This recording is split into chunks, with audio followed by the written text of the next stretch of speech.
The scream tore through the palace at midnight, sharp enough to wake every guard on the eastern wall. It was not the scream of danger. It was the scream of two small wolf cubs who had once again refused to be touched. Nurse Odette stumbled backward from the crib, clutching her bleeding hand to her chest.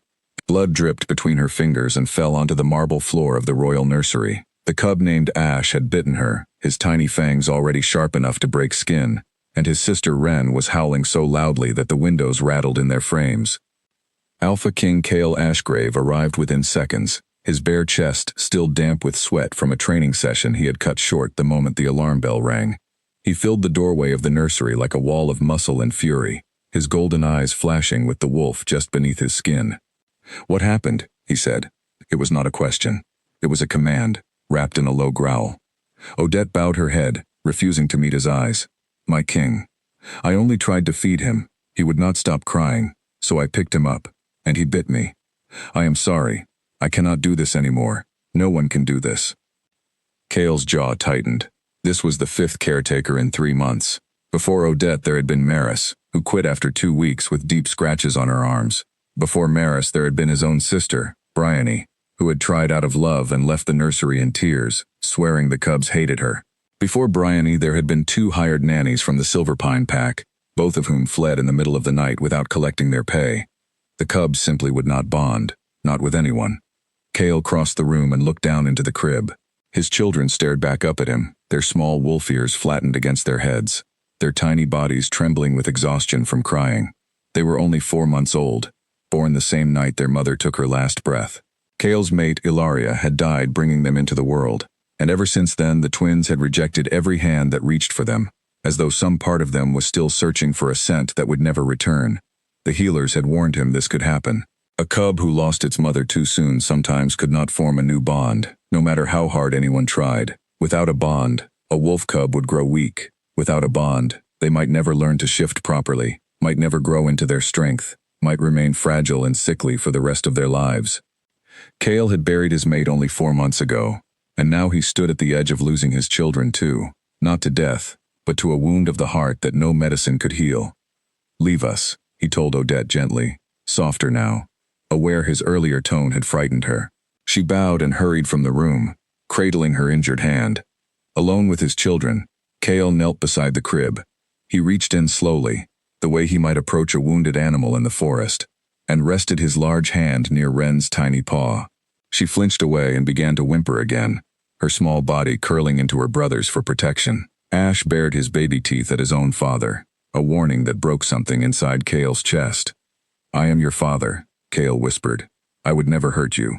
Why can none of you trust anyone?"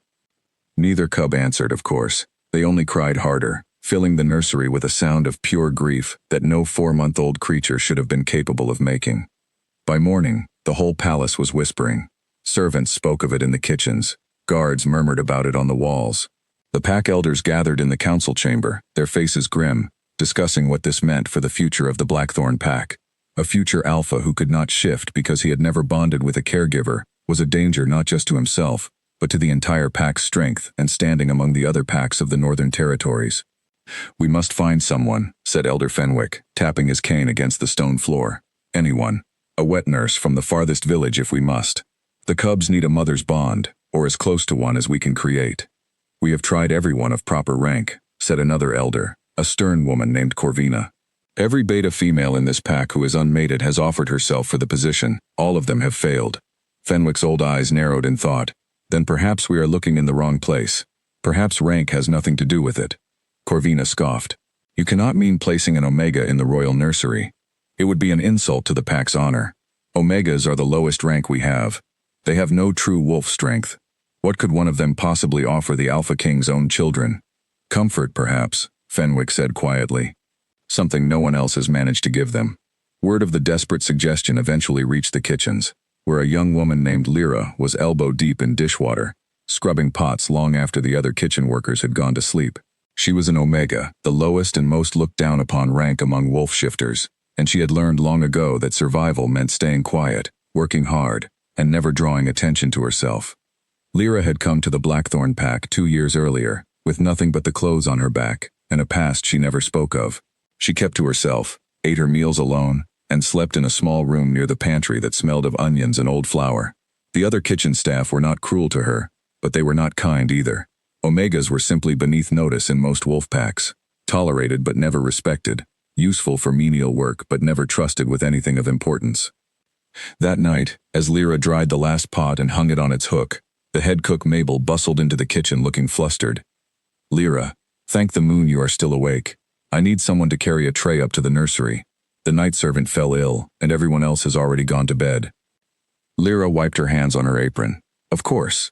I will take it." Mabel hesitated, glancing at her with something like pity. "Be careful up there.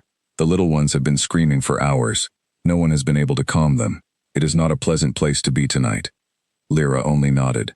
She had heard the rumors, of course, the way everyone in the palace had, the Alpha King's cubs who rejected all comfort, who bit and scratched and screamed at anyone who came near. She did not think much of it as she lifted the tray of warm milk and soft bread and made her way through the quiet halls toward the nursery wing.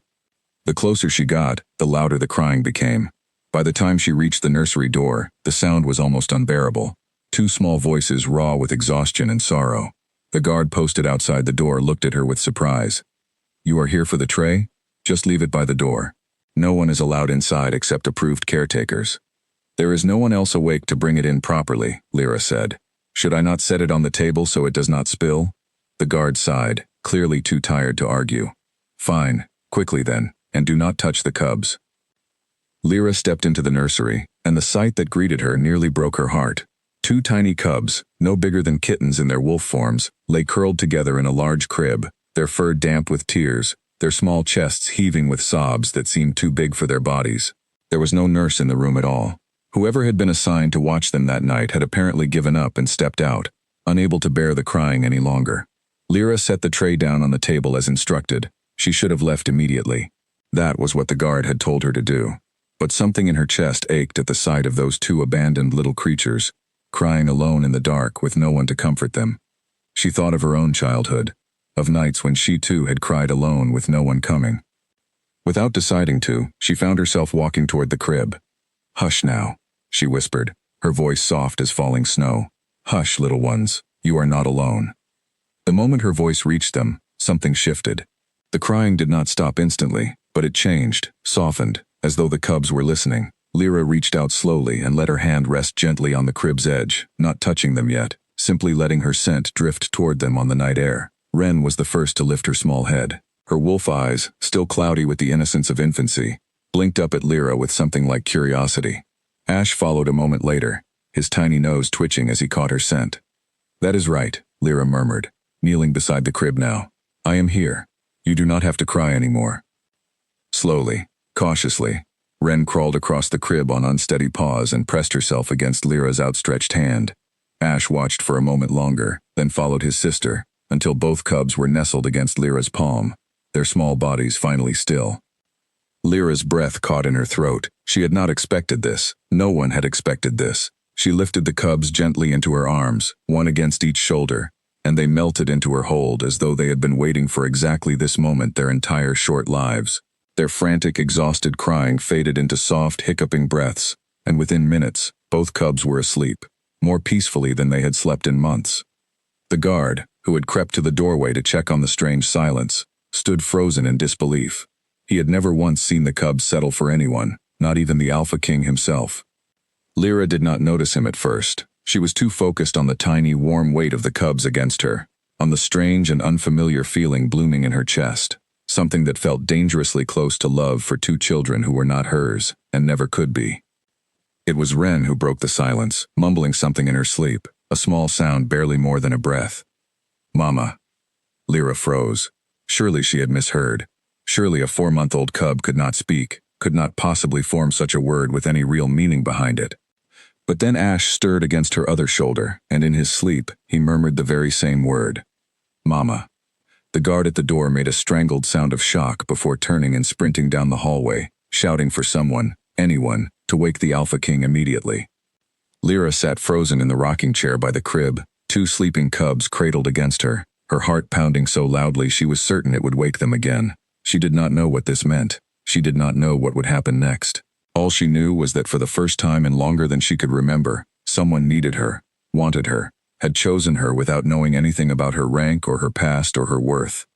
Outside, the sound of running footsteps grew louder, boots pounding against stone, voices calling out in urgent, disbelieving tones. The palace was waking. Word was spreading. And somewhere down that long corridor, the Alpha King was about to learn that the children who had rejected every soul in his kingdom had finally found the one person no one had thought to try. An Omega, a kitchen worker, a woman with no name worth remembering, until tonight.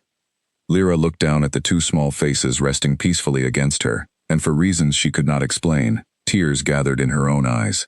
Whatever came next, whatever the pack elders would say, whatever the Alpha King himself would think when he arrived and found her here, uninvited, holding his children as though she had every right to do so, she knew one thing with sudden and startling clarity. She was not going to let go. The door burst open so hard it struck the wall behind it. Cale stood there, chest bare, hair wild from sleep, his golden eyes scanning the room in pure animal panic before landing on the crib. He expected screaming. He expected chaos. He expected another failed nurse fleeing in tears. Instead, he found silence. His children were asleep, truly asleep, their small chests rising and falling in slow, even breaths, nestled against a young woman he had never seen before in his life. She sat very still in the rocking chair, as though afraid the smallest movement might shatter whatever fragile peace had settled over the room. For a long moment, Cale could not speak. He simply stared, his mind refusing to accept what his eyes were showing him.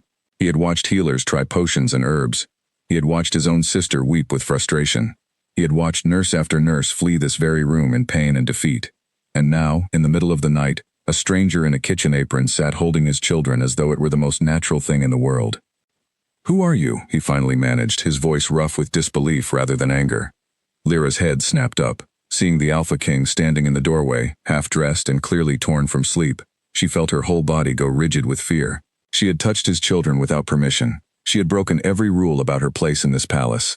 For a wild, panicked second, she wondered if he would have her thrown out of the pack entirely, or worse.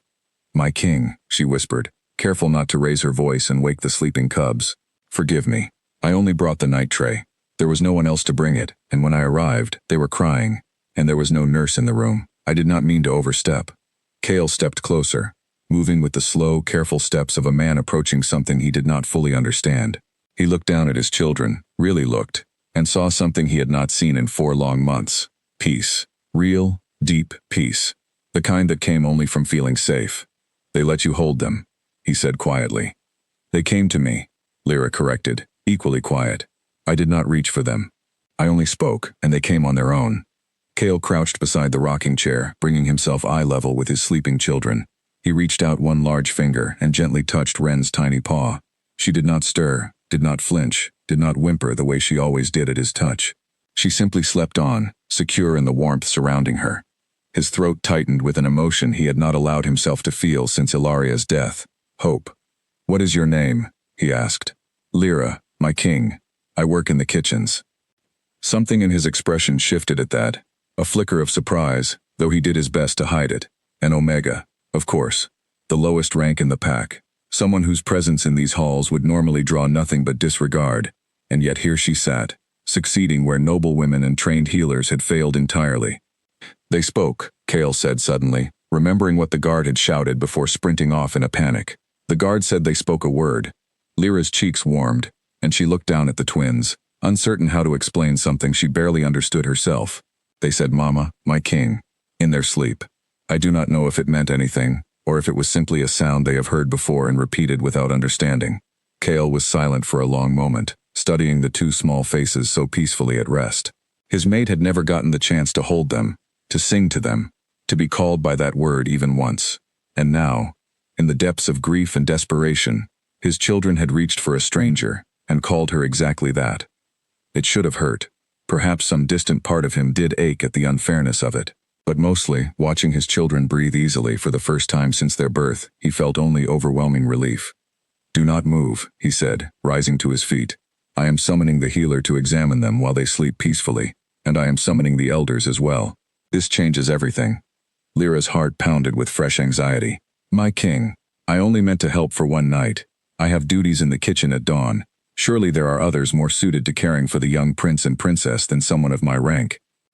Cale turned back to her, and for the first time, his golden eyes fixed on her fully, studying her not as a servant, but as someone who had just accomplished what an entire palace of trained caretakers could not. "Rank," he said slowly, "did not calm my children tonight. You did, until I understand why, and until I am certain this was not simply a fortunate accident, you are not returning to the kitchens." Lyra opened her mouth to protest, but the look on his face left no room for argument. This was not a request. It was a command from the Alpha King himself, and refusing him was not something anyone in the pack, especially not an Omega, was permitted to do. Outside the nursery door, footsteps echoed down the corridor once more, faster this time, accompanied by low, urgent voices. The elders were coming, summoned by the same guard who had witnessed the impossible. Word would spread through the entire palace before the sun rose, whispered from servant to servant, from noble to noble, until every soul in the Blackthorn pack knew that the cursed cubs of their Alpha King had finally found someone to call their own. Lyra looked down at the twins sleeping so trustingly against her, unaware of the storm their small, murmured word had already set into motion. She did not know yet that this single night would upend everything she thought she understood about her place in this world. She did not know that powerful eyes throughout the palace, some curious, some deeply resentful, were about to turn toward her with an intensity she had never experienced in her quiet, overlooked life. All she knew, in this fragile, uncertain moment, was that two small hearts had chosen her, and that she could not bring herself to regret it, no matter what the dawn would bring. The council chamber had never been called to session at such an hour before. Candles were still being lit as the elders shuffled in, robes thrown hastily over sleeping clothes, faces creased with confusion and irritation at being woken before dawn. Word had reached them fast, carried by breathless guards and wide-eyed servants, but few of them believed it until they saw it with their own eyes. Lyra stood at the center of the chamber, still in her plain kitchen apron, still smelling faintly of dish soap and bread flour, utterly out of place among the polished stone floors and carved wooden thrones of the pack's ruling council. Kale stood beside her, holding Ren against his chest while a healer cradled Ash nearby, both cubs still deeply asleep despite the commotion around them, a fact that drew gasps from every elder who entered the room. "It is true then," Elder Fenwick said, leaning heavily on his cane as he studied the sleeping cubs. "The rumors were not exaggeration.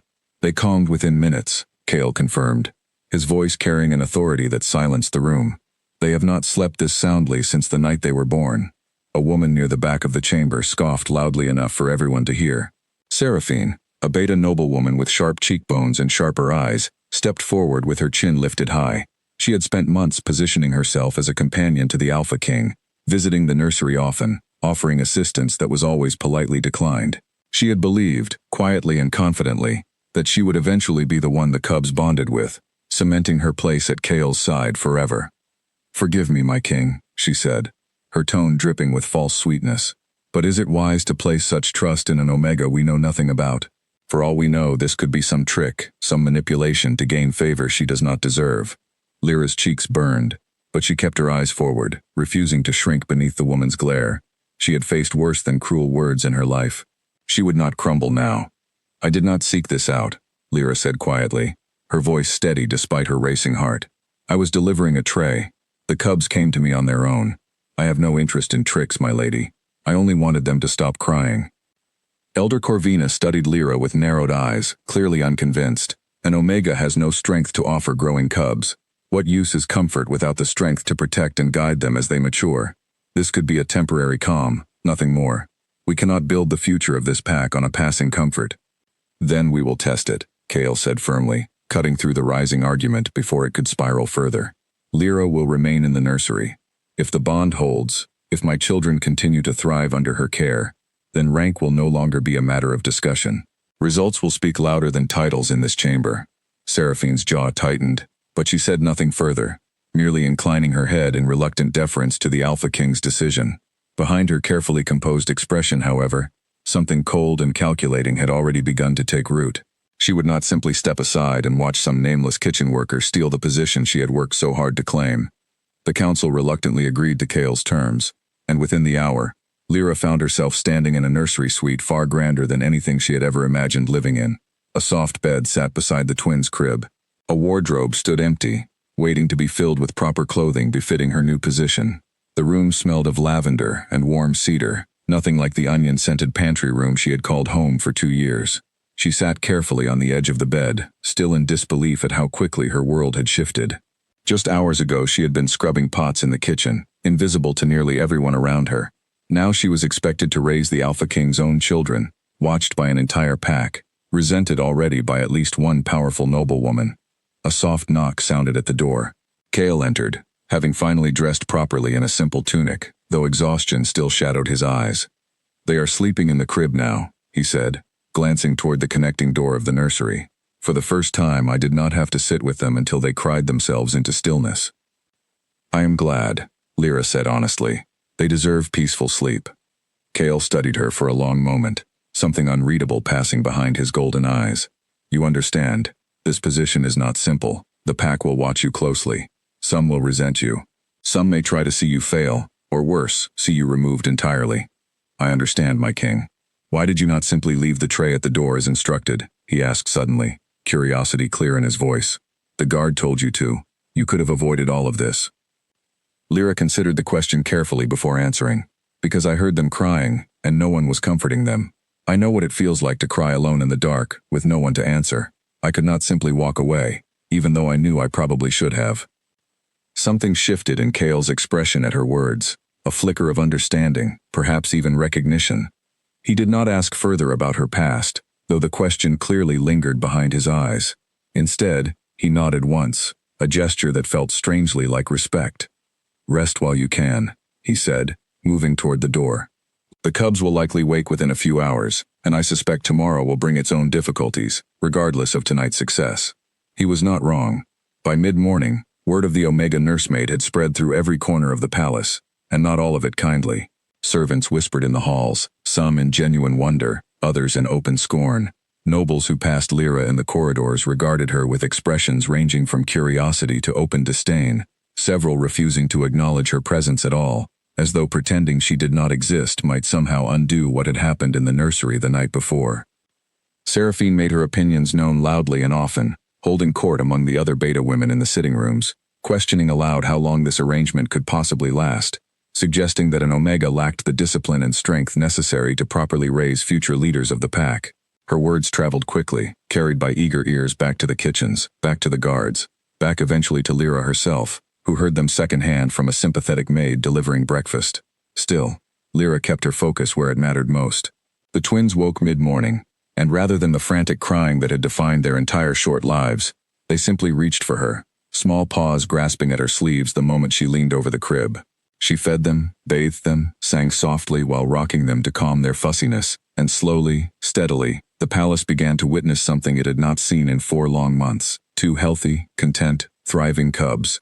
Cale visited the nursery more often than his advisors likely thought wise, drawn by a mixture of relief and something he could not quite name. He watched Lyra from the doorway sometimes, unnoticed, observing the quiet patience she showed, even when Ash grew fussy or Ren refused her meal.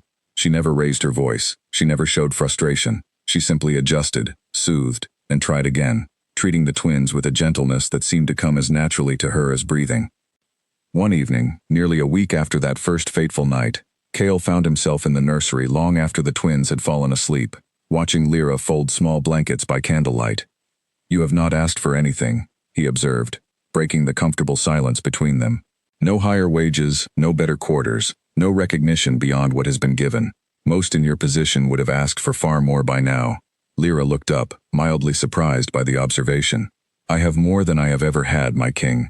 A warm bed, meaningful work, and 2 small souls who trust me. What more could I possibly need to ask for?" Cale leaned against the doorway, studying her with an intensity that made her cheeks warm despite herself. "Most Omegas I have known learned early to demand whatever scraps of security they could claim, understanding no one else would offer it freely. Your contentment is unusual." "Perhaps I have simply learned not to expect too much," Lyra said quietly, returning her attention to the blanket in her hands, "so that when good things arrive, I do not take them for granted." There was a weight behind her words that Cale sensed but did not press. Some old wound she clearly was not ready to share. He found himself wanting to know more anyway, wanting to understand the woman who had somehow succeeded where every trained professional in his pack had failed, wanting to know what had shaped such quiet strength beneath such an unassuming exterior. He did not act on that curiosity that night. Instead, he simply thanked her for her continued care of his children, and returned to his own chambers. though sleep did not come easily. His mind kept drifting back to the nursery, to the soft candlelight, to the woman who had somehow, in the span of a single week, become an unexpected fixture in the rhythm of his household.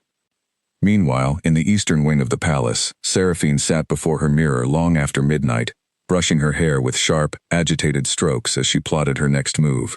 She had not survived years of careful political maneuvering within the pack, only to be pushed aside by some nameless kitchen girl with a lucky touch. If results were what the Alpha King demanded before he would reconsider rank, then perhaps, Seraphine decided, results could be arranged to favor a different outcome entirely.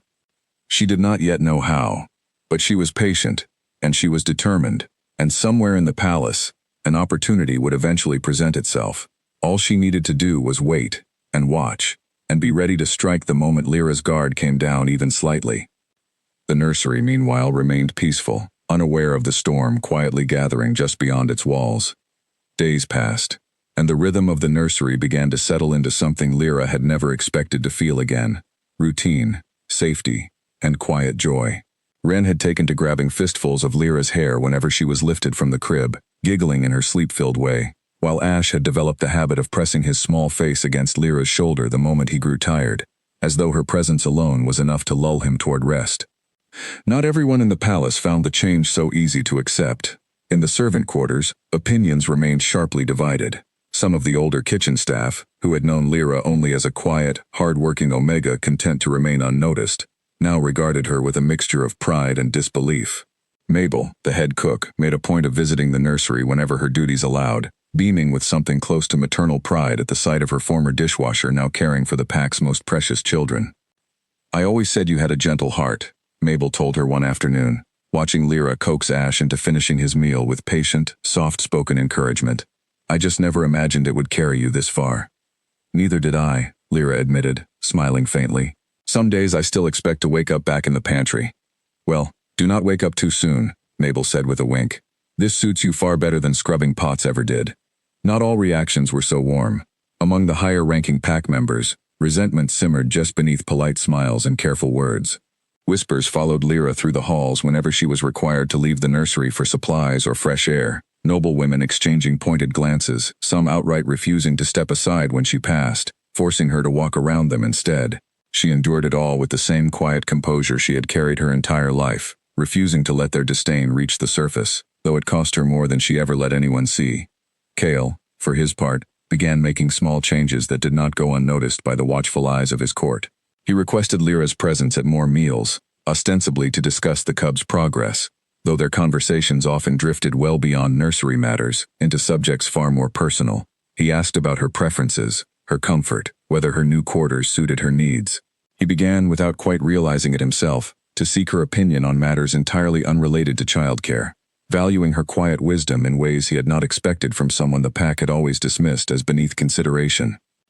Seraphine watched these small shifts with growing unease, cataloging each one like evidence being gathered for a trial yet to come. She said nothing directly to Kale, understanding that open confrontation would only strengthen his resolve to defend the Omega he seemed increasingly reluctant to criticize.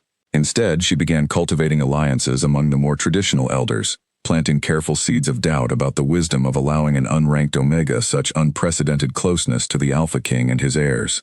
It was Elder Corvina who first voiced the concern aloud during a private council session Kale had not invited Lyra to attend.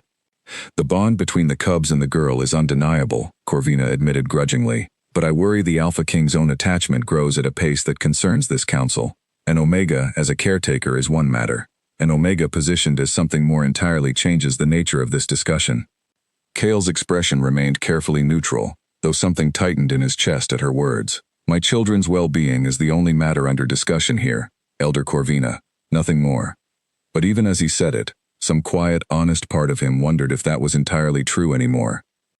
That night, long after the council session ended, Kale found himself once again standing in the nursery doorway, watching Lyra hum softly to Wren as she settled the cub for sleep. The candlelight caught the gentle curve of her face, the tired but genuine warmth in her eyes, and Kale felt something shift within him that he was not yet ready to name. He did not enter the room.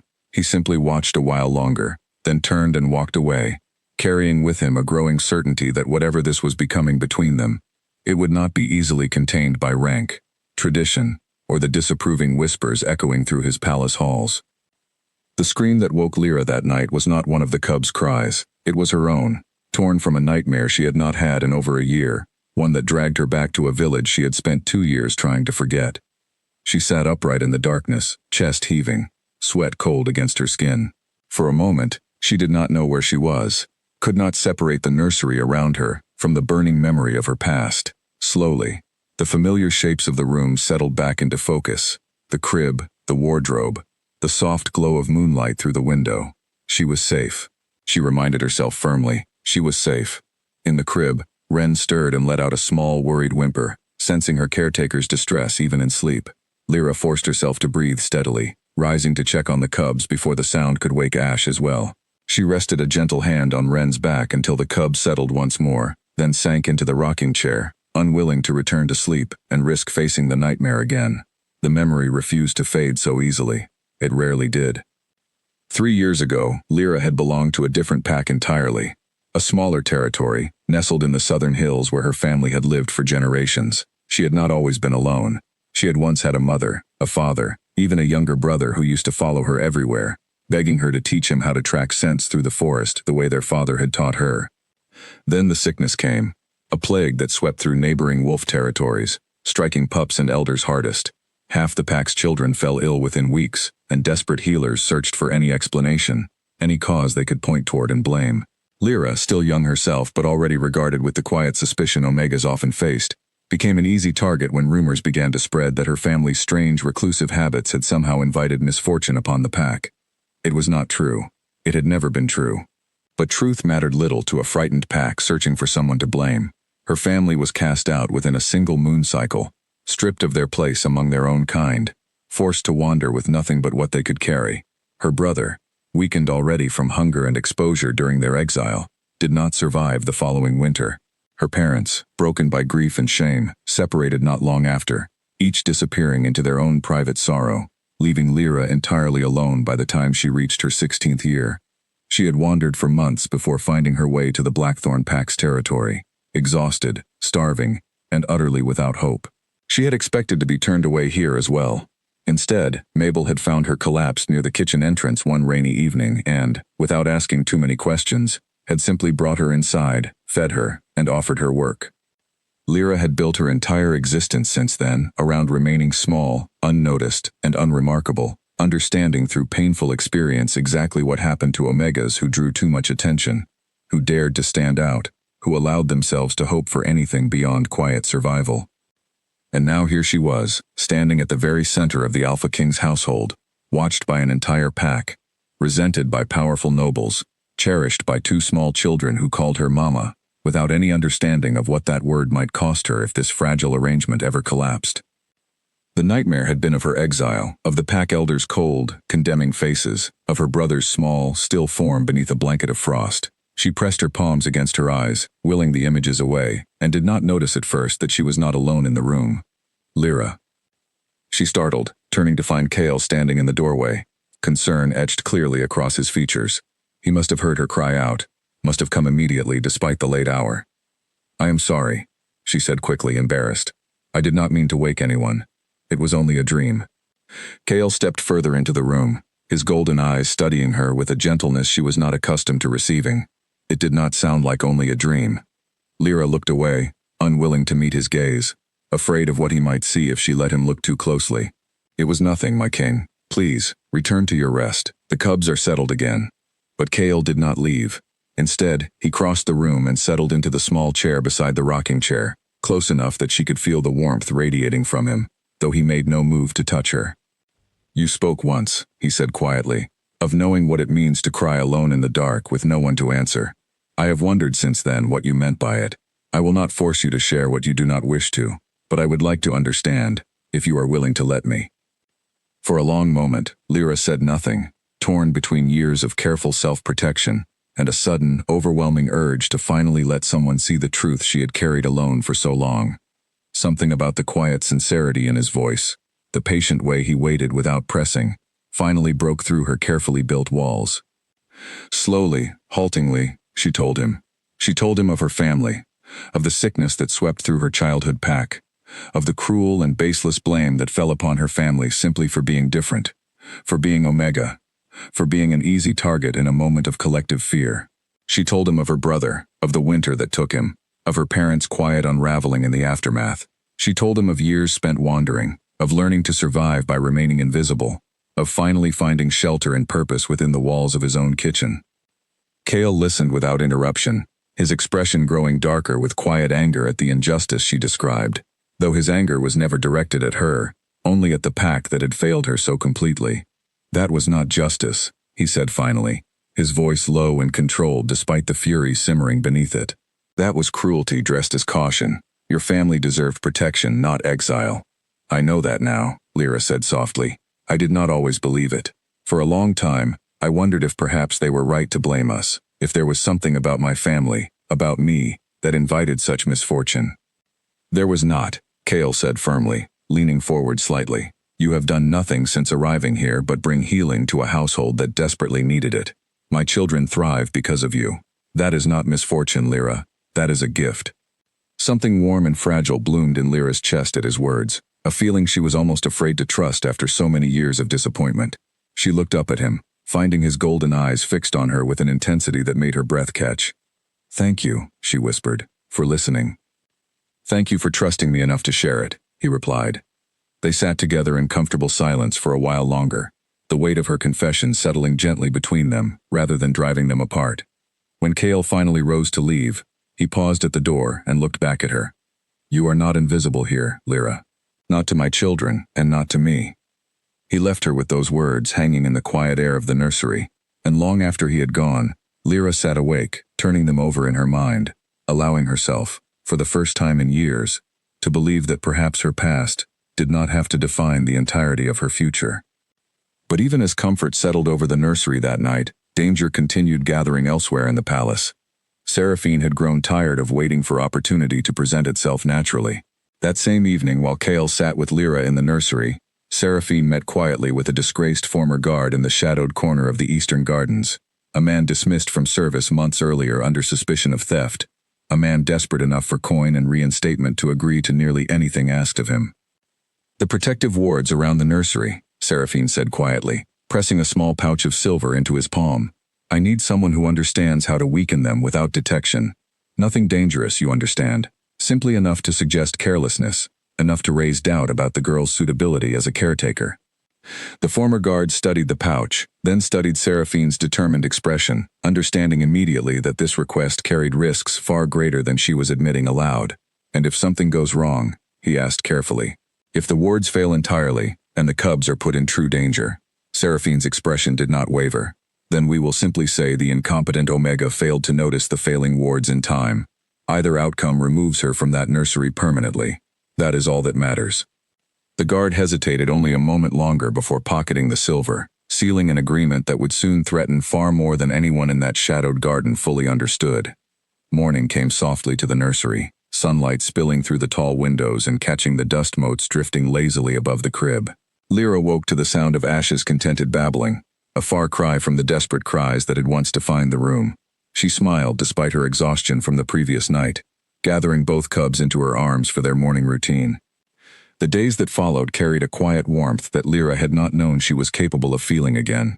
Cale's visits to the nursery grew more frequent, no longer disguised as concern for his children's progress, but openly acknowledged as time he simply wished to spend in her company. He brought small gifts sometimes, a ribbon for her hair, a warm shawl for the cooler evenings, nothing extravagant, but each gesture spoke of a thoughtfulness that caught her off guard every time.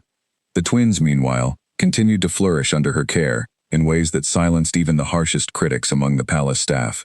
Wren had begun taking her first unsteady steps, wobbling across the nursery floor with fierce determination whenever Lyra knelt a short distance away with open arms. Ash had discovered his voice fully, filling the nursery with delighted shrieks whenever Lyra sang to him, his small tail wagging so hard his entire body shook with the effort.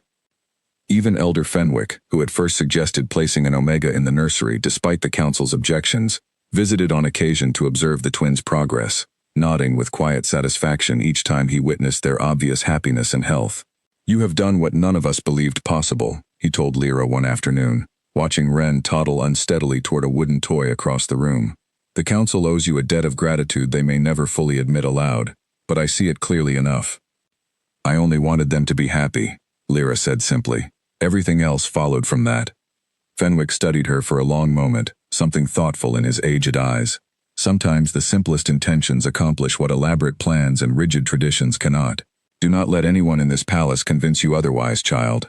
His words stayed with her long after he left, a small comfort against the whispers that still occasionally reached her ears.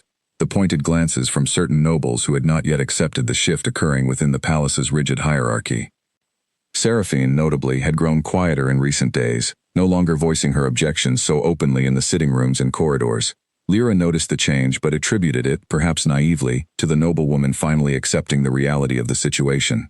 She did not know of the shadowed meeting in the Eastern Gardens, did not know of the silver pouch exchanged for dangerous, quiet sabotage, did not know that somewhere within the palace's protective wards, a weakness had already begun to take root, waiting patiently for the right moment to reveal itself.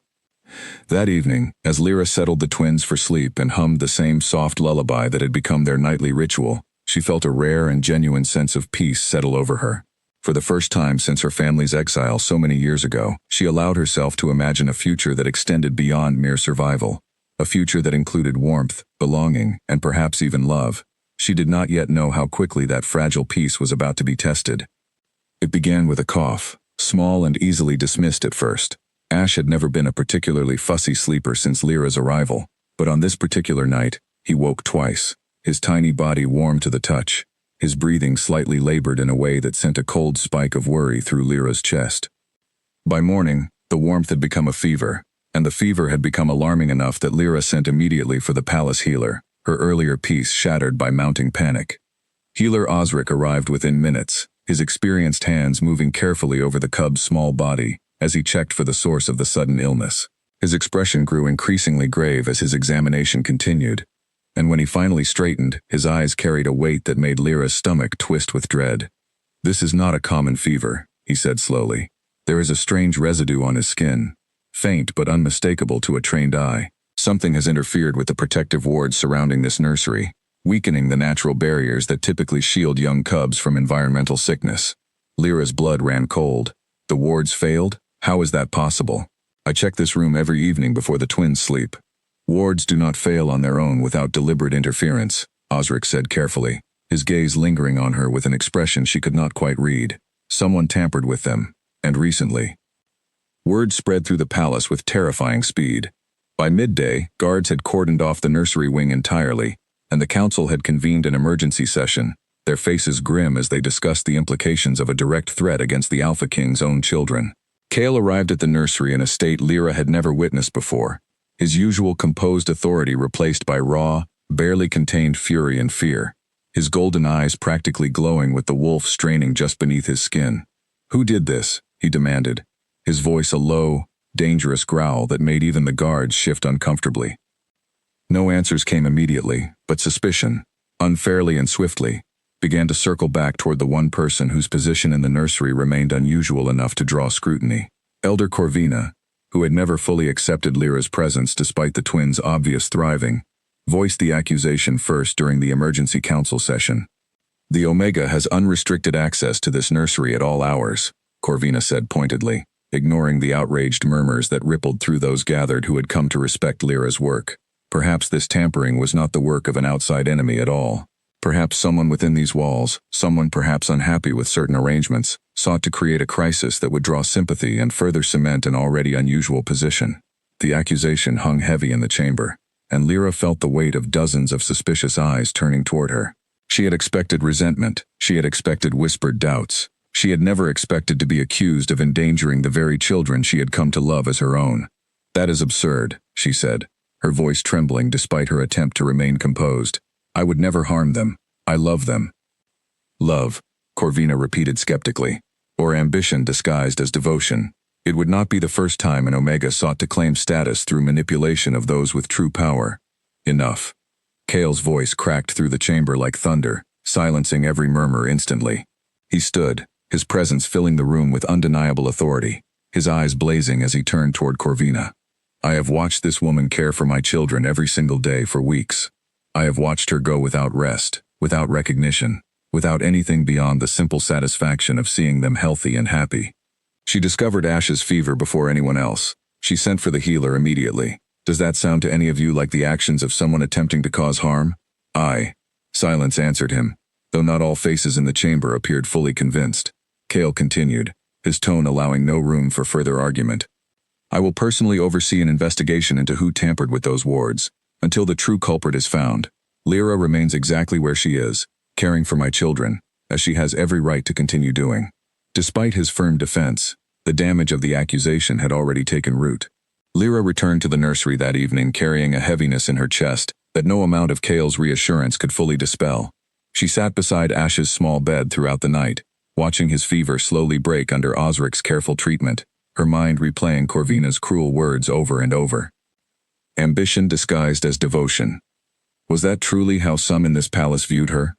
After everything she had given, everything she had sacrificed of her own peace and privacy to ensure these children thrived, could they truly believe her capable of endangering them for personal gain?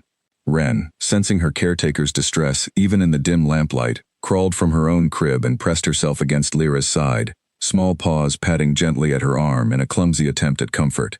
Lyra gathered the cub close, tears finally slipping free after a day spent holding them back through sheer force of will. I would never hurt you, she whispered against Wren's soft fur. Never. No matter what anyone says. Cale found her there hours later, well past midnight, still keeping vigil beside Ash's bed, despite Osric's earlier assurance that the worst of the fever had passed. He entered quietly, careful not to disturb the fragile peace of the room, and settled onto the floor beside her chair without a word, simply offering his presence as silent support. Corvina will apologize, he said eventually, breaking the comfortable silence between them. Once the true culprit is found, and I promise you, it will be found.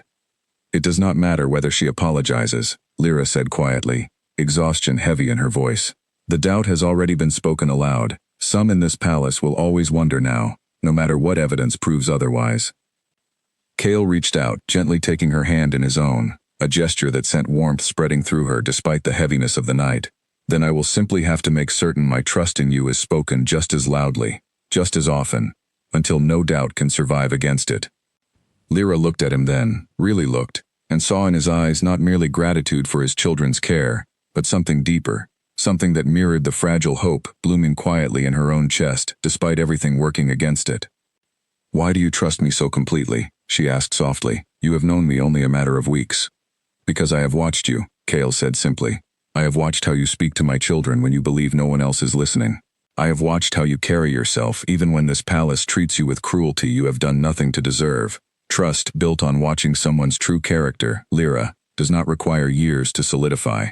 Sometimes it requires only honesty, and you have shown me nothing but that since the night we met. Neither of them spoke further that night, content simply to sit together in the quiet nursery, watching over Ash's recovering breaths, while somewhere beyond the palace walls, the true source of the danger remained hidden, waiting, patient and unseen, for its next opportunity to strike. Elsewhere in the palace, Seraphine received word of the fever, of the accusation raised against Lyra, of Cale's fierce defense in the council chamber, and felt her earlier confidence curdle into something far more desperate. The plan had not unfolded as cleanly as she had hoped. Rather than removing Lyra from favor, the crisis seemed only to have deepened the Alpha King's protective devotion toward her. If subtlety would not achieve her goals, Seraphine decided, staring at her own reflection with cold determination, then perhaps it was time to consider measures far less subtle indeed. The investigation into the tampered wards moved slowly, frustratingly so, as Cale's most trusted guards questioned every servant, every guard, every noble who had passed through the nursery wing in the days before Ash's fever struck. Whoever had weakened the protective barriers had done so carefully, leaving little trace behind beyond the faint residue Osric had detected, a substance the healer identified only as a rare herb known to interfere with ward magic when applied correctly. Not something easily acquired, Osric explained to Cale during a private meeting in his study. This particular herb grows only in the northern mountains, and it requires specific knowledge to prepare it in a way that would affect wards without triggering immediate detection. Whoever did this understood exactly what they were doing. Which narrows the list of suspects considerably, Cale said grimly. This was not the work of some disgruntled kitchen worker acting on impulse. This required planning, resources, and knowledge only someone with proper education would possess. The realization settled uncomfortably over the following days, as Cale found himself studying the members of his own court with newly suspicious eyes, wondering which familiar face might be concealing such a calculated betrayal. He said nothing of his suspicions to the wider council, unwilling to alert whoever was responsible before he had gathered enough evidence to act decisively. Meanwhile, life in the nursery slowly returned to its gentler rhythms, though a lingering wariness remained. Ash recovered fully within a week, his energy returning in full force, much to Lyra's relief. The twins, now nearly 6 months old, had grown noticeably stronger and more confident, both attempting more determined steps across the nursery floor, both babbling constantly in half-formed words that made Lyra's heart swell with pride each time she recognized a new sound taking shape. Cale's visits to the nursery had become a fixture of his daily routine now, no longer questioned by those around him, though whispers about the nature of his growing attachment to Lyra continued to circulate through the palace. He no longer bothered to hide his preference for her company, often lingering long after official business concerning the twins had concluded, simply enjoying quiet conversation as the evening settled around them. "You have never told me what you dream of," he said one evening, watching her braid a length of ribbon through Wren's small tuft of hair while the cub squirmed happily in her lap.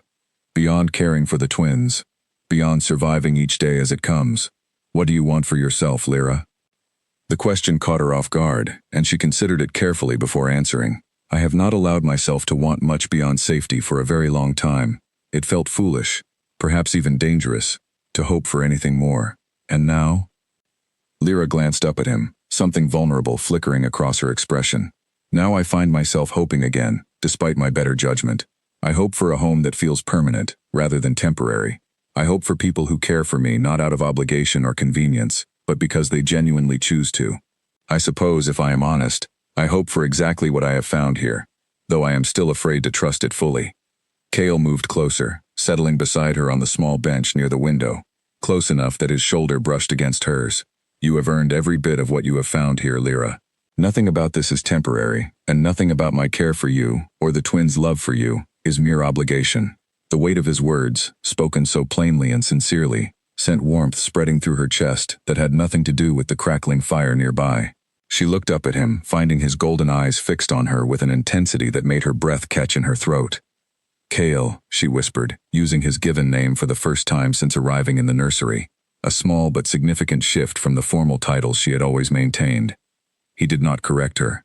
Instead, something softened in his expression, and for a long moment, neither of them spoke, simply existing together in the comfortable warmth of the nursery while the twins played contentedly nearby, oblivious to the quiet, significant moment unfolding between the two adults who had come to mean everything to their small world. The moment did not last, interrupted by Ash's sudden, insistent demand for attention as he toppled over while attempting to stand, his small cry of frustration breaking the spell entirely.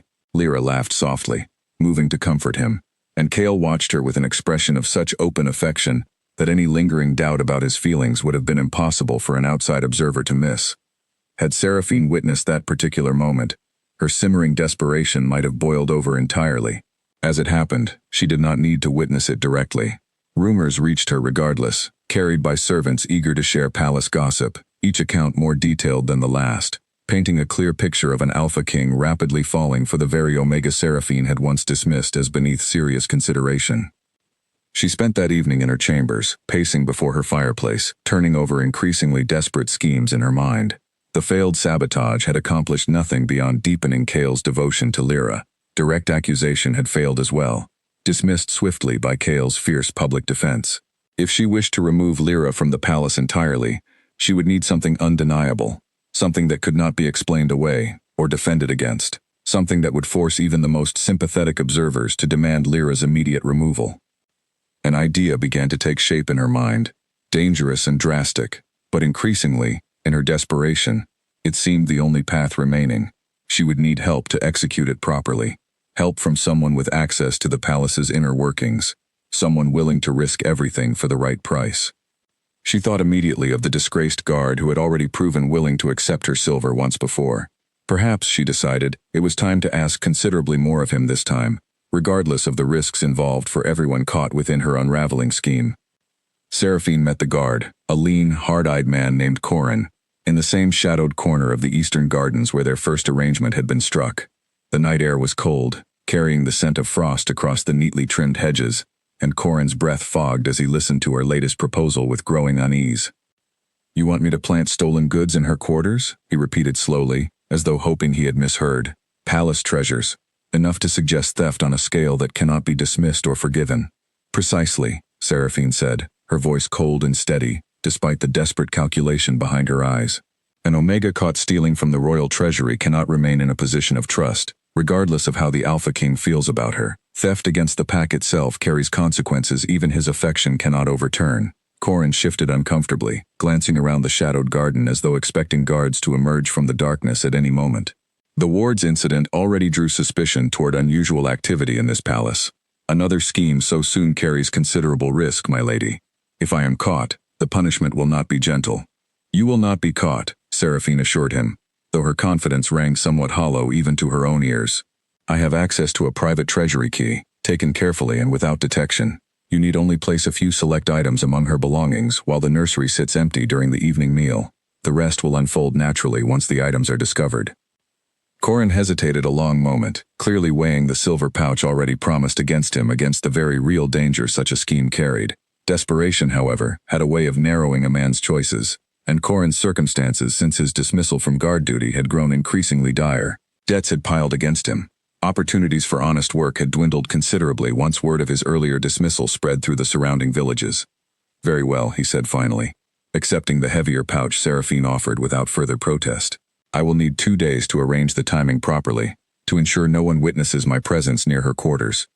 "You have 3, Seraphine said. "The Founding Day celebration approaches. The entire palace will be occupied with festivities that evening, including most of the guards typically stationed near the nursery wing. It provides the perfect opportunity and the perfect audience for the discovery once the celebration reaches its peak and enough witnesses are present to ensure the accusation cannot simply be quietly dismissed." The plan settled into place between them, cold and calculated, entirely indifferent to the innocent lives it threatened to destroy in its execution. Corin departed the garden first, disappearing into the shadows toward the servant quarters, while Seraphine lingered a while longer, staring up at the palace's tall windows, watching the warm glow of candlelight flickering within the nursery wing where, she knew, Lyra was likely settling the twins for another peaceful night's sleep. "Enjoy these final days," Seraphine murmured to herself, a bitter smile touching her lips. "They will not last much longer." Unaware of the scheme quietly gathering against her, Lyra spent the following days preparing for the palace's upcoming Founding Day celebration alongside everyone else, though her involvement remained modest compared to the elaborate preparations undertaken by the pack's higher-ranking members. She helped select simple, comfortable outfits for the twins to wear during the early portion of the festivities, understanding they would need to retire to the nursery well before the celebration reached its later, more raucous hours. Kale, meanwhile, found himself increasingly torn between his official duties preparing for the celebration and his growing desire to spend every possible moment in Lyra's company. Founding Day marked the anniversary of the Blackthorn Pack's establishment centuries earlier, a celebration steeped in tradition, requiring the Alpha King's presence at numerous ceremonies, feasts and gatherings throughout the day and well into the evening. "I wish you could attend properly," he told Lyra one afternoon, watching her adjust Ash's small formal collar with practiced hands. "You have done more for this pack's future than half the nobles who will spend the evening dancing and feasting, without a single thought toward the children who will one day lead them." "My place is here, with the twins," Lyra said simply, though a small wistful note colored her voice. "Perhaps in future years, once they are older and require less constant care, matters might be different." Kale studied her for a long moment, something determined settling behind his golden eyes. "Perhaps sooner than you expect. I have not forgotten my promise, Lyra, that rank would no longer determine your place in this pack once your worth was proven beyond doubt. I intend to honor that promise fully, and soon." Lyra's cheeks warmed at his words, though she quickly returned her attention to Ash's collar, unwilling to allow herself too much hope regarding what exactly Kale intended by such a promise. Still, the warmth of his words lingered with her throughout the following days, a small, precious comfort against the underlying tension that seemed to hum quietly through the palace as Founding Day approached. Neither of them could have known how drastically that celebration would soon alter the careful peace they had built together, nor how close disaster truly lingered just beyond the nursery's warm, candlelit walls. Founding Day arrived draped in gold and crimson banners, the entire palace transformed overnight into a spectacle of celebration. Musicians filled the great hall with lively melodies, long tables groaned beneath feasts prepared over days of careful effort, and nobles from neighboring territories arrived throughout the morning, filling the corridors with unfamiliar scents and excited chatter. Lyra spent the early portion of the day dressing the twins in soft, formal clothing, small crimson outfits trimmed with gold thread that matched the palace's celebratory colors. Ren fussed at the unfamiliar stiffness of her collar, while Ash seemed entirely delighted by the small golden buttons decorating his sleeves, repeatedly attempting to chew on them despite Lyra's gentle corrections. "You both look wonderful," she told them, kneeling to adjust Ren's collar one final time. "Your father will be so proud to show you both off today." True to her word, Kale arrived at the nursery shortly before midday, dressed in formal robes befitting his station, though his eyes softened considerably the moment they landed on his children, and then, lingering a moment longer, on Lyra herself. "You look lovely," he said quietly, his gaze taking in the simple but elegant dress Mabel had insisted on gifting her for the occasion, deep blue fabric that brought out the warmth in her eyes. "Thank you, my king," Lyra said, though the formal title felt increasingly strange on her tongue given everything that had grown between them in recent weeks. The early ceremonies passed pleasantly enough. Kale carried Ren through the Great Hall himself, introducing her to visiting dignitaries with obvious pride, while Ash remained in Lyra's arms nearby, watching the festivities with wide, curious eyes. Several nobles who had once regarded Lyra with open disdain now offered polite, if still somewhat reserved, greetings, the twins' obvious health and happiness having gradually softened even the most stubborn skeptics among the pack's higher ranks. Seraphine watched these small triumphs from across the hall with carefully masked fury, her earlier confidence in her scheme wavering slightly at the sight of how thoroughly Lyra seemed to have integrated herself into palace life. She forced herself to remain patient, reminding herself that the evening's true events had not yet unfolded, that Corin remained somewhere within the palace even now, awaiting the right moment to complete their arrangement. As the afternoon progressed into evening, and the celebration grew louder and more elaborate, Lyra excused herself to return the twins to the nursery, their earlier excitement having given way to obvious exhaustion as bedtime approached. Kale remained behind, bound by duty to continue greeting guests and participating in the evening's more formal proceedings, though he promised to visit the nursery once his obligations allowed. The nursery wing, usually well guarded, sat unusually quiet that evening, most guards having been reassigned to manage the celebration's larger crowds throughout the palace's main halls. Lyra settled the twins for sleep, humming softly as she had every night since that first fateful evening, unaware that Corin had already slipped unnoticed into her private quarters adjoining the nursery, carrying a small satchel of stolen treasury items carefully selected to implicate her beyond easy denial. He worked quickly, tucking the items beneath her mattress and within the folds of her modest wardrobe, precious jeweled pieces that had belonged to the pack's founding matriarch centuries earlier, items whose theft would carry severe consequences regardless of who was found responsible. Within minutes he had completed his task and slipped away just as quietly as he had arrived, leaving no trace beyond the damning evidence now hidden among Lyra's few possessions. It was nearly 2 hours later, once the twins had fallen deeply asleep and Lyra had settled into her own quarters for a rare moment of quiet, that the summons arrived. A guard, accompanied by 2 members of the palace treasury staff, appeared at her door with grim, apologetic expressions. "Forgive the intrusion," the guard said stiffly. "We have received a report suggesting certain treasury items may have gone missing during today's celebration preparations. Standard procedure requires we search all staff quarters within the nursery wing." Lyra's stomach dropped immediately, some instinctive dread settling over her even before the search began. "Of course," she said, forcing her voice to remain steady. "Search wherever you need to." The search did not take long. Within minutes, the treasury staff member let out a sharp gasp, lifting a jeweled hairpiece from beneath Lyra's mattress, followed quickly by additional pieces discovered within her wardrobe. The guard's expression shifted from apologetic reluctance to grim suspicion almost instantly. "These items belong to the founding matriarch's ceremonial collection," the treasury official said, his voice tight with barely contained alarm. "They have not left the treasury vault in over a decade except for ceremonial display. How did they come to be hidden among your belongings?" "I do not know," Lyra said, panic rising sharply in her chest. "I have never seen those items before in my life. Someone must have placed them here." "A convenient claim," the guard said, though not unkindly, clearly uncomfortable with the situation despite his duty requiring him to proceed regardless. "You will need to accompany us to the council chamber immediately. This matter cannot wait until morning given the severity of the items involved."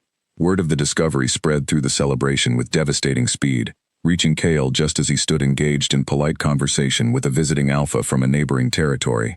His expression shifted instantly from polished diplomatic warmth to sharp, focused alarm the moment the message reached him. He arrived at the council chamber to find it already filling rapidly, nobles and elders abandoning the celebration entirely at the scandalous news now circulating through every corner of the palace. Lyra stood at the center of the room, flanked by guards, her face pale but composed, despite the obvious fear evident in her eyes. "What is the meaning of this?" Cale demanded, his voice carrying the full weight of his authority as he strode into the chamber. Elder Corvina stepped forward, her expression grim but carrying an unmistakable undertone of vindication. "Stolen treasury items, my king, belonging to the founding matriarch's ceremonial collection, discovered hidden within the Omega's private quarters not an hour ago. The evidence is undeniable." "I did not take those items," Lyra said, her voice trembling but firm. "I have never even seen the treasury vault. Someone placed them there deliberately." "A convenient defense," Corvina replied coolly, "though one that requires evidence to support it, rather than mere denial." Cale's eyes swept the chamber, taking in the assembled nobles, the grim-faced guards, the treasury officials holding the jeweled pieces as evidence, and finally settling on Lyra herself, whose eyes met his with desperate, pleading honesty. "I believe her," he said simply, cutting through the murmuring chamber with absolute conviction. "This is not the work of a woman who has spent every waking moment for weeks devoted entirely to my children's well-being. This bears every mark of deliberate sabotage, precisely as we witnessed with the tampered wards weeks ago."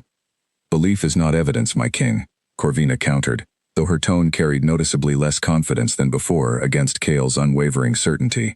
"The council cannot simply dismiss stolen treasury property discovered within her quarters based solely on your personal conviction of her innocence." "Then we will find the true evidence," Cale said firmly. "I will not allow an innocent woman to face punishment for a crime clearly orchestrated by someone determined to see her removed from this palace. Someone within these very walls has proven willing to endanger my own children's lives through tampered wards, and now willing to fabricate theft to achieve the same result. That person will be found, and Lyra will not suffer for their treachery." The chamber fell into uneasy silence at his declaration, nobles exchanging uncertain glances, clearly divided between loyalty to their Alpha King and lingering suspicion toward the Omega who had risen so unexpectedly within their ranks. Lyra, standing at the center of it all, felt a fragile thread of hope flicker within her chest at Cale's unwavering defense, even as fear for what the coming hours might bring continued to churn beneath the surface of her carefully maintained composure. Somewhere within the crowded chamber, watching the unfolding chaos with carefully hidden satisfaction, Seraphine allowed herself a small, private smile, believing her carefully laid trap had finally, truly succeeded in unraveling everything Lyra had worked so hard to build. She did not yet know that her satisfaction would prove remarkably short-lived. The council chamber remained tense long after Cale's declaration, the celebration outside continuing obliviously, while the true drama of the evening unfolded within those stone walls. Cale ordered the chamber cleared of all but the most essential council members, unwilling to allow the situation to devolve further into public spectacle, while the true culprit remained unidentified. "Guard Corin," Cale said suddenly, turning to the guard who had led the search of Lyra's quarters. "You discovered the missing items. Who reported the theft to you initially?" The guard hesitated, clearly uncomfortable under the Alpha King's piercing gaze. "An anonymous note, my king, left at the guard station, suggesting irregularities in the nursery wing's treasury inventory." "An anonymous note," Cale repeated slowly, his eyes narrowing with growing suspicion. "Convenient, given tonight's celebration provided the perfect distraction for such a theft to occur undetected, and the perfect opportunity for such a note to reach you without questions regarding its origin." He turned to the treasury official still holding the recovered jeweled pieces. "These items required a vault key to access. How many such keys exist within this palace?" "Only 3, my king," the official answered immediately. "Yourself, myself, and the treasury steward. Each key remains under strict watch at all times."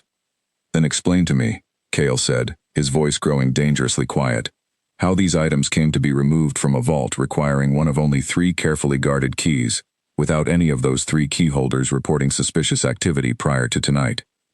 The chamber fell silent, the implications of his question settling heavily over everyone present.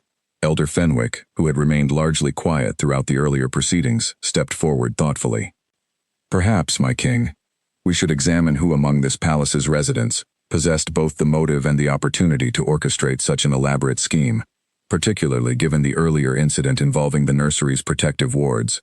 Both incidents share a common thread, do they not? Both aim specifically at discrediting Lyra's position within this palace. All eyes gradually turned toward the assembled nobles, searching for any sign of guilt or discomfort among familiar faces. Seraphine stood near the back of the remaining group, her expression carefully arranged into polite concern, though a careful observer might have noticed the slight tension in her shoulders, the faint tightness around her eyes. Kael's gaze settled on her, lingering a moment longer than casual observation required. Seraphine, you have voiced considerable objection to Lyra's position within this palace since her arrival in the nursery. You were also, if I recall correctly, present during much of tonight's earlier proceedings, positioned conveniently near the treasury wing during the hours in question. I object to being singled out simply for expressing honest concerns shared by many within this council, Seraphine said, her voice carrying carefully measured indignation. Surely disagreement regarding an Omega's suitability for such an important position does not automatically imply guilt regarding theft or sabotage. Perhaps not on its own, Kael agreed evenly, but combined with opportunity, combined with clear motive, it becomes considerably more difficult to dismiss as mere coincidence. Before Seraphine could formulate a response, Osric the healer entered the chamber, having been summoned earlier by Kael's private request, carrying a small vial containing residue he had carefully preserved from the tampered wards weeks earlier. My king, Osric said, bowing briefly before addressing the assembled council. I have completed further analysis of the substance used to weaken the nursery's protective wards. It required not merely rare herbs from the northern mountains, but also careful preparation using techniques taught primarily within noble households, techniques generally beyond the knowledge of common guards or servants, without specific formal education. An education, Kael said slowly, that would be readily available to someone raised within a noble household, such as yourself, Seraphine. Seraphine's composure finally began to crack, a flash of genuine alarm crossing her features before she managed to smooth it away. This is circumstantial at best. Many nobles received similar education throughout their upbringing. True, Kael acknowledged, but combined with your clear and repeatedly voiced resentment toward Lyra's position, combined with your convenient presence near the treasury tonight, and combined now with confirmation that whoever tampered with the wards possessed knowledge specific to noble education, the circumstances grow considerably difficult to dismiss as mere coincidence. Guard Corin, who had remained near the chamber's entrance throughout the proceedings, shifted uncomfortably, his earlier confidence visibly crumbling beneath the mounting evidence gathering against the scheme he had helped orchestrate. Kael noticed the guard's obvious discomfort and turned his attention toward him directly. Guard Corin, you discovered the stolen items during tonight's search. I find myself curious how you came to know exactly where within Lyra's modest quarters to search so thoroughly and so quickly, given the anonymous nature of the note that supposedly prompted your investigation. Corin's face paled visibly under the weight of Kael's piercing gaze, his earlier resolve crumbling entirely beneath the mounting pressure of the Alpha King's suspicion.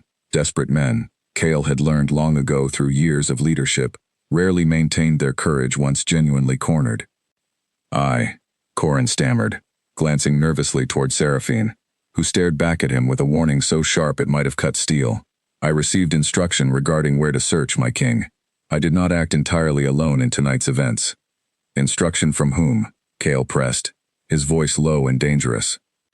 The chamber held its breath collectively as Corin's gaze flickered once more toward Seraphine, torn between loyalty purchased through desperate silver and the very real fear of facing the Alpha King's wrath alone, should he continue protecting her involvement. From Lady Seraphine, my king, he finally admitted, his voice barely above a whisper, though it carried clearly through the silent chamber. She approached me weeks ago regarding the nursery wards, and again more recently regarding tonight's theft. I acted under her instruction and payment, believing myself simply assisting in matters of pack politics beyond my full understanding. Gasps rippled through the remaining council members at the guard's confession, and Seraphine's carefully maintained composure finally shattered entirely, her face contorting with a mixture of fury and desperate denial. He lies, she said sharply, though her voice carried none of its earlier confident authority. This is absurd. Why would I risk everything I have built within this pack for something so petty as removing an Omega nursemaid from her position? Because, Kael said quietly, stepping closer, his golden eyes blazing with barely contained fury now fully directed at the woman who had once sought his favor so eagerly. You believed that position belonged rightfully to you. You could not accept that my children, and eventually my own heart, chose someone you deemed beneath your notice, and rather than accept that reality gracefully, you chose instead to endanger my children's health and orchestrate a scheme to have an innocent woman condemned for crimes she never committed. Seraphine's mouth opened, then closed again, No further denial capable of standing against the weight of evidence and confession now arrayed against her. The chamber remained utterly silent, every noble present witnessing the complete unraveling of a scheme that had threatened to destroy an innocent life, for nothing more than wounded pride and desperate ambition. Lyra, who had stood frozen throughout the entire confrontation, felt the crushing weight of fear finally begin to lift from her chest, replaced by a dizzying wave of relief so powerful her knees nearly buckled beneath her. Cale turned toward her immediately, crossing the chamber in swift strides, his expression softening the moment his eyes met hers. "It is over," he said quietly, close enough now that only she could hear him clearly. "You are safe. I promised you this palace would learn the truth, and it has." Tears finally slipped free down Lyra's cheeks, months of accumulated fear and careful self-restraint finally breaking beneath the overwhelming relief of vindication. Cale reached out, gently brushing the tears away with a tenderness that drew soft, surprised murmurs from the remaining onlookers, no longer concerned with maintaining formal distance before his gathered court. Behind them, guards moved to restrain both Seraphine and Corin, their combined scheme fully exposed before the entire council. Elder Corvina, who had voiced suspicion against Lyra most persistently throughout the ordeal, stepped forward with an expression of genuine, humbled regret. "I owe you an apology," she said quietly, addressing Lyra directly for the first time with something other than suspicion coloring her tone.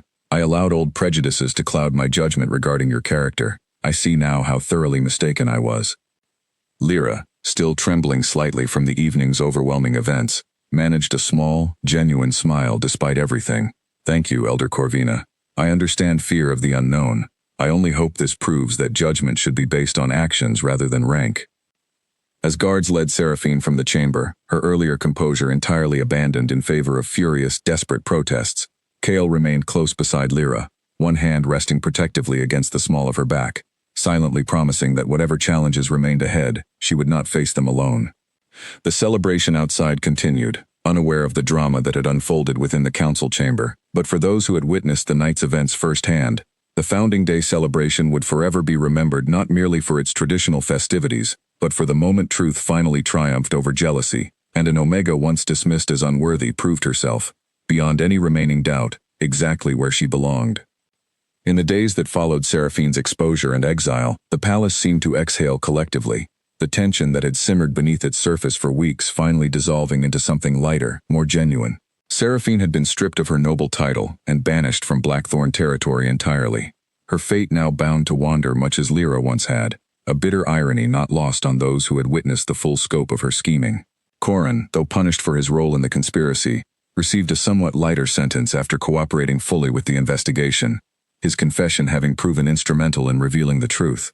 Lyra returned to the nursery that same week, though the atmosphere surrounding her had shifted dramatically from the cautious skepticism of previous months. Servants who once whispered doubtfully now greeted her with open warmth. Nobles who had avoided her in the corridors now offered genuine smiles and respectful nods. Even Elder Corvina made a point of visiting the nursery regularly, bringing small gifts for the twins and engaging Lyra in genuine, friendly conversation that would have seemed impossible only weeks earlier.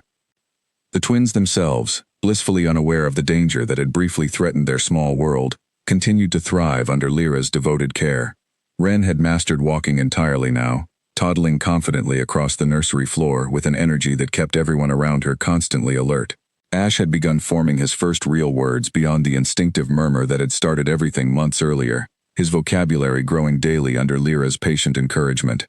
Cale's devotion to Lyra, no longer hidden or questioned by anyone within the palace, deepened visibly with each passing day. He spent every possible moment in her company, whether assisting with the twins' care or simply sharing quiet conversation as evening settled over the nursery. The formal distance that had once defined their relationship had long since dissolved, replaced by an easy familiarity that spoke of genuine partnership rather than mere obligation. One evening, nearly 2 weeks after Seraphine's exile, Cale requested Lyra join him in the palace gardens once the twins had settled for sleep under the watchful care of a trusted nurse. The gardens, usually quiet and peaceful in the evening hours, had been transformed with soft lanterns strung carefully among the hedges, casting warm, golden light across pathways lined with late-blooming flowers. "This is beautiful," Lyra said softly, taking in the carefully arranged setting with obvious surprise. "What is the occasion?" Cale took her hand gently, leading her toward a small stone bench positioned beneath an ancient oak tree that had stood within these gardens for generations. I have spent considerable time these past months reflecting on everything that has changed since the night you first walked into that nursery. I watched you calm my children when no one else could. I watched you endure suspicion and cruelty with more grace than most nobles could ever hope to summon. I watched you rebuild not only my children's sense of safety, but my own capacity to hope for happiness again after losing Ilaria. Lyra's breath caught at the mention of Cale's late mate, understanding the significance of him raising such a tender subject directly. Cale, you do not need to compare us. I would never wish to replace what you shared with her. I am not comparing you, Cale said gently, turning to face her fully, his golden eyes soft in the lantern light. I am telling you that you have shown me something I believed I had lost the capacity to feel again. Not a replacement for what came before, but something entirely its own, built from genuine partnership, mutual respect, and a connection I have come to treasure beyond words. He reached into his robes and withdrew a small, delicate pendant, simple in design but clearly crafted with considerable care. A single moonstone set within silver metalwork shaped like intertwined wolf tails. This pendant belonged to my grandmother, he explained, holding it carefully in his palm. She gave it to my grandfather's chosen mate, generations ago, as a symbol of partnership built not on rank or tradition, but on genuine love and mutual choice. I would be honored, Lyra, if you would accept it, and consider becoming not merely the twins' devoted caretaker, but my mate, my partner, and the Luna this pack deserves. Tears gathered in Lyra's eyes, though these carried none of the fear or exhaustion of previous tears shed within that palace. These were tears of overwhelming, disbelieving joy, the culmination of a journey that had begun in a lonely pantry room, and led her, against every expectation she had ever allowed herself to hold, to this moment, beneath ancient branches and soft lantern light. Cale, she whispered, her voice thick with emotion. Are you certain? I am an Omega. Many within this pack, despite everything that has happened, may never fully accept an Omega as their Luna. Those who cannot see your worth clearly by now, Cale said firmly, are not opinions I intend to weigh against my own happiness, or against what is genuinely best for this pack's future. You have proven yourself beyond any reasonable doubt, Lyra. Rank was never the true measure of your worth. It never should have been. Lyra looked down at the pendant resting in his outstretched palm, then back up at his hopeful, earnest expression, and felt every carefully maintained wall she had built around her heart over years of loneliness and loss finally crumble away entirely. Yes, she said softly, then more firmly. Yes, Cale, I accept. Cale's expression broke into a genuine, unrestrained smile, rare enough that it transformed his usually composed features entirely, revealing the depth of joy her acceptance had brought him. He fastened the pendant carefully around her neck, his fingers lingering gently against her skin, before drawing her into an embrace that spoke of promises made not through formal ceremony alone, but through genuine, chosen partnership. Word of their engagement spread through the palace with considerably more warmth than the earlier scandal had carried. Mabel wept openly with joy upon hearing the news, insisting on personally overseeing the preparation of an elaborate celebration feast befitting the occasion. Even Elder Fenwick, who had first suggested placing an Omega within the royal nursery so many months earlier, expressed quiet, satisfied pride at how thoroughly his unconventional suggestion had ultimately reshaped the pack's future for the better. The following weeks passed in a blur of preparation, as the palace prepared for a mating ceremony unlike any the Blackthorn pack had witnessed in generations, one that would formally unite their Alpha King with a woman the pack had once dismissed as unworthy, now embraced as precisely the partner their future required. Through it all, the twins remained blissfully, joyfully, unaware of the significance behind the growing excitement surrounding them, content simply to spend their days surrounded by the two people who had become the entire foundation of their small, secure world. The morning of the mating ceremony dawned clear and bright, sunlight spilling across the palace grounds where preparations had continued through the night, transforming the great hall into a space of breathtaking celebration. White and silver banners replaced the usual crimson and gold, symbolizing new beginnings, while flowers gathered from throughout the territory filled every corner with color and fragrance. Lyra stood in her private chambers, now considerably grander than the modest nursery quarters she had first occupied months earlier, while Mabel and several other women who had become genuine friends throughout her time in the palace helped prepare her for the ceremony ahead. Her dress, crafted from soft ivory fabric embroidered with delicate silver thread, flowed elegantly around her, a far cry from the plain kitchen apron that had once defined her entire existence within these walls. You look radiant, Mabel said, her eyes glistening with proud, emotional tears as she adjusted the final details of Lyra's hair, woven carefully with small white flowers that echoed the pendant resting at her throat. I still remember the frightened, exhausted girl who collapsed near the kitchen entrance all those years ago. Look how far you have come. I could not have come this far without you, Lyra said softly, reaching out to squeeze Mabel's hand gratefully. You gave me shelter when I had nothing left. I will never forget that kindness.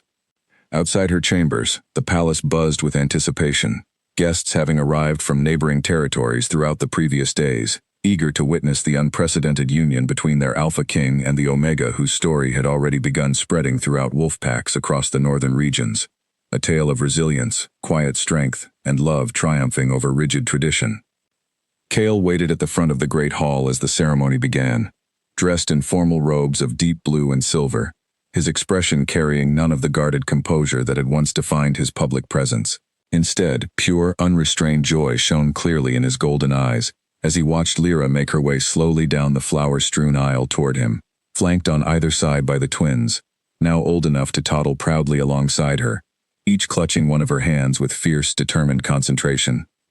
The assembled crowd, filling every available space within the great hall, watched in respectful silence as the small procession approached, many faces showing genuine warmth and admiration, rather than the skepticism that might have greeted such a union only months earlier. Word of Lyra's trials, her quiet strength throughout Seraphine's cruel schemes, and her unwavering devotion to the twins, had traveled far beyond palace walls, earning her respect that transcended the rigid boundaries of rank and tradition that had once defined Wolfpack society so completely. As Lyra reached the front of the hall, Kale knelt briefly to lift each twin into his arms, settling Ren against one shoulder and Ash against the other, before turning his full attention toward Lyra, his expression soft with overwhelming affection. Before this pack, before the moon that guides us all, he began, his voice carrying clearly through the silent hall. I choose Lyra, not because tradition demanded it, not because rank required it, but because she has shown me, and shown this entire pack, that true strength lies not in the circumstances of one's birth, but in the choices one makes, and the love one gives freely, even when the world offers little in return. Lyra felt tears gathering in her eyes as she listened, overwhelmed by the sincerity carried in every word, by the genuine transformation this journey had brought not only to her own life, but seemingly to the pack's understanding of worth and belonging entirely. I choose Kale, she said when it came her turn to speak, her voice steady despite the emotion coursing through her. Not as the powerful Alpha King this pack knows him to be, but as the man who listened when I finally found the courage to share my past, who defended me when the entire palace turned against me, who taught me that hope, once thought impossible, could bloom again, even after the deepest loss. I choose him, and I choose these children, and I choose this pack, with my whole heart, freely and completely.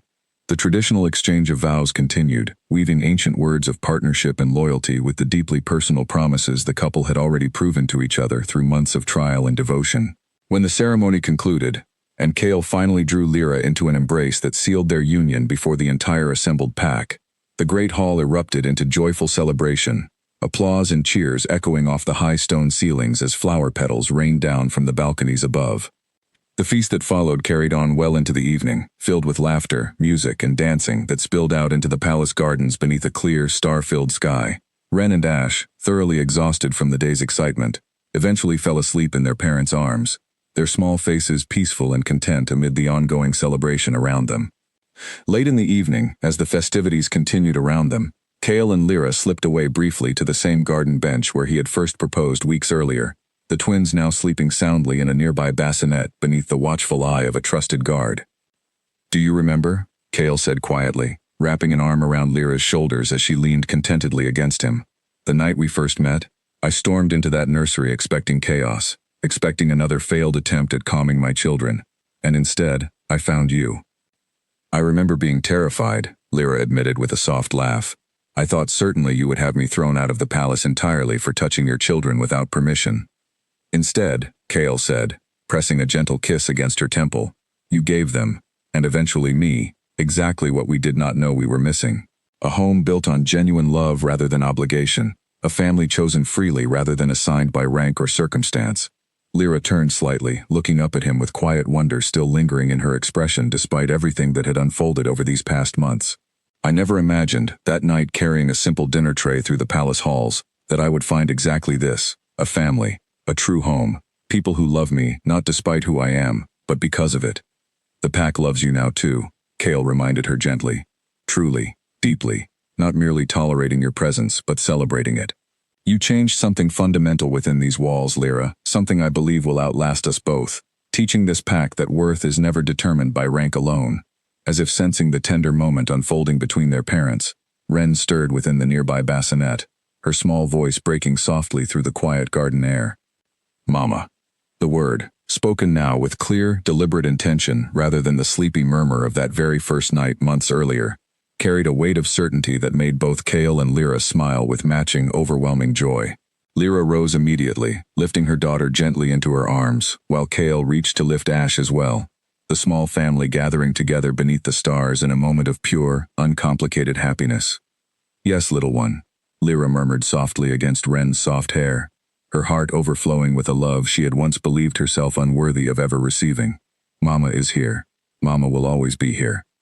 Behind them, the celebration continued, music and laughter drifting across the palace grounds, marking not merely the joining of two hearts, but the beginning of a new chapter for the entire Blackthorn pack, one built on the understanding that family, true belonging, and genuine strength could be found in the most unexpected places, waiting patiently for someone brave enough and kind enough to finally recognize their worth.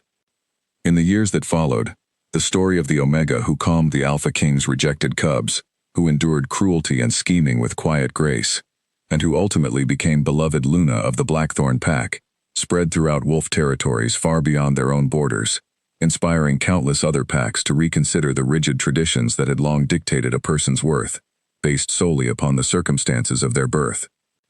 And within the walls of that same palace, in the nursery where it had all begun, Wren and Ash grew stronger and happier with each passing season, secure always in the unwavering love of a mother who had once been told she was worth nothing, and a father who had learned, through her quiet strength, exactly how wrong such judgments could truly be.